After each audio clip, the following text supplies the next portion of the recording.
great morning, great afternoon, or great evening, whichever you may be tuning into the video, man.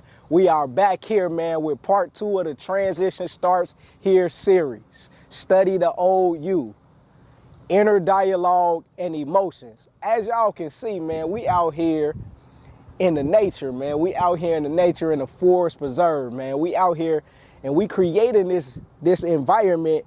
We're showcasing this environment to present an environment that is similar to the one that goes on inside your mind. It's an internal environment that is enclosed, but inside of that internal environment that's enclosed, there's a lot that goes on, including those inner dialogue and the emotions attached with that inner dialogue. So today we're going to focus on that part of studying the old you. So for this specific video, we're going to focus on when I was expanding my car rental business, as far as like what was that internal dialogue like. All right, so we're gonna go through a set of about 5 different questions, and we're gonna expand on those questions as we tell this story about how this dialogue went on inside. So the first question that I asked myself on the inside was, what is it that you're currently not able to get or sustain with the business at this point in time that you would like to get moving forward? So at this particular time, the business is efficient in its current state of being at 2 to 3 cars. If you scale this business up, it will allow you to be able to have more capital to be able to invest in real estate. It will allow you to be able to have more capital to invest in stocks. It will allow you to have more capital to be able to travel more. It would allow you to have more capital to be able to do things that you want to do. And it's not that you can't do those things now, but given the current state, the frequency of which you will be able to operate and do those things are limited in its capacity. Scaling up will allow you to challenge yourself. Scaling up will allow you to step into a new level of ownership when it comes to business. It will allow you to establish yourself as a different scale and different caliber of business, and allow you to be able to market yourself to higher clientele or more clientele as you do things. So when you're looking to scale this business up, what is the purpose of you scaling? Is the purpose of you making more money? Is the purpose to be better recognized? What's the purpose of it? And I think the purpose of it was to make more money, if I'm being quite frank. I was making a decent amount of money beforehand, before I got started, but making more money was the general purpose of expanding that business. I understood how to service the customers. Most of the customers that I have feel like I really service them really well. I got really good reviews. I get a bad review every once in a blue moon, but for the most part, these customers I'm able to service are now, even these customers are telling me and asking me, why don't I have more cars? Which created this conversation that I'm having now with myself. Like, man, I don't understand why I don't have any more cars. Why don't you have any more cars? What's the purpose, or what's the reason of why you don't have any more cars? Is there anything that's stopping you from having any more cars? Your credit's good. Your bills are paid. You're able to take the risk. What's the reason why you're not doing that? Well, in actuality, you have a lot of things going on right now. You got a health and wellness business. You coach track all year long. You're very active when it comes down to being physically fit. You spend a lot of time studying and reading the Bible. You spend a lot of time doing all of these different things. But if you want to scale your business, you might have to cut back on some of those things in order for you to give the business more energy.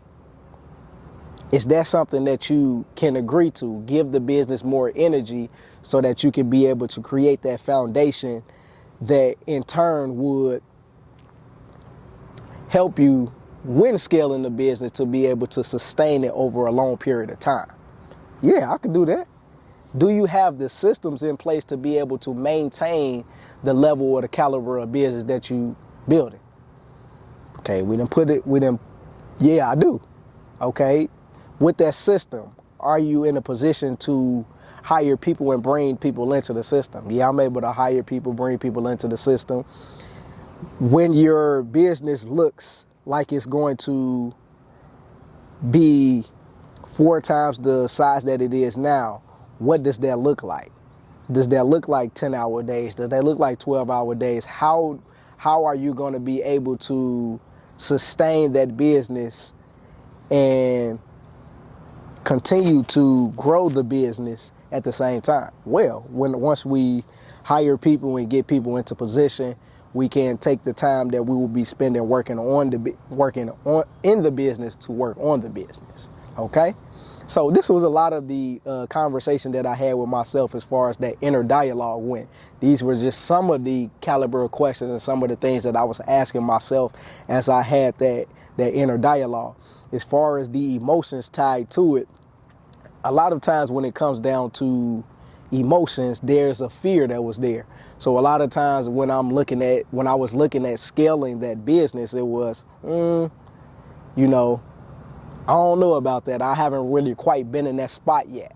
Am I really ready to take on the fear that comes with, or take on the risk that comes with that caliber of business? So really, I think the number one thing was fear. If I have an Italian emotion to it, or how I felt, sometimes I felt scared. Sometimes I felt uncertain. Sometimes I felt secure in where I already was as far as the level of business it was before it scaled up to be that higher caliber level of business. And the number one thing when it comes down to emotion, I would say, as far as like once I had that inner dialogue and conversation with myself, was confidence. And a lot of my confidence came from me already being able to operate at that level.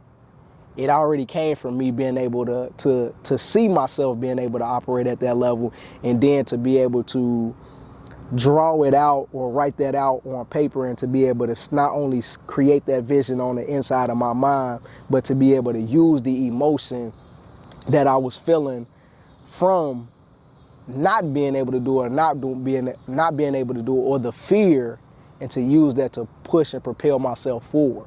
So when we looking at this inner dialogue, and we were looking at the emotions that we had as we study the old version of ourselves, it's very important that we are able to not only visualize it, but to be able to conceptually understand how we were operating in that specific point in time and in that specific season. What were the emotions that we were feeding ourselves? Okay, then there's about 5 different questions that you can ask. All right, so now I'm gonna give y'all about 5 different questions that you can ask to go along with the inner dialogue and the emotions. So question number 1: what kind of thoughts repeated in my head daily? Was I hopeful or hopeless? What emotions did I carry most often? Anger, sadness, fear, numbness. How did these emotions impact my ability to be able to not only see my current self, but see my past self and see my future self? What did I crave emotionally that I was not able to get at that current moment? How did I cope with these things when they got hard? So those are 5 different questions that you can ask yourself when you're looking at studying the old version of you, and you're looking at seeing how you showed up as far as that inner dialogue, and as far as how you saw yourself in terms of emotionally as well. All right, man, that's it for this week, man. I need y'all to remember one thing, baby. I need y'all to remember one thing: that greatness is in the heart, baby, and we all got it. Let's go. Woo! We out here, my boy.